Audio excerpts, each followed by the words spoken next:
It was the 1950s and Betty Crocker had a problem. Betty Crocker had developed the best tasting and easiest cake mix on the market, but people weren't buying it. Why? Some focus groups revealed the answer. It just seemed too easy. If you're trying to bake a cake for your kid's birthday and all you have to do is add water, it doesn't feel like you've done much.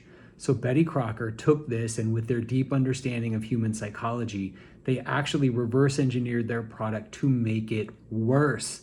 They made it harder, made it so that you would have to add water, oil, and eggs to make the cake. But now the home chefs felt as though they were doing something.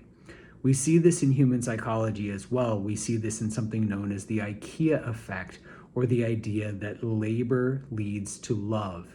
People are willing to pay more and are more invested in IKEA type furniture that they put together. This has been seen with all sorts of objects, including everything from origami to furniture, that when we get involved and we put our shoulder into something, we really value it more.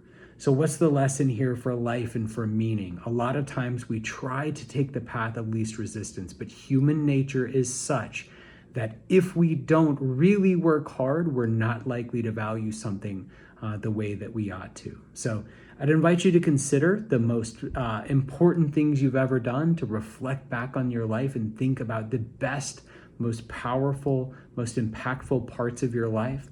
And I would be willing to bet that they took a little bit of effort, a little bit of risk, to get that great reward. So something to think about as you go into the week ahead. If you want your life to be more meaningful, it's probably going to have to be a little harder first.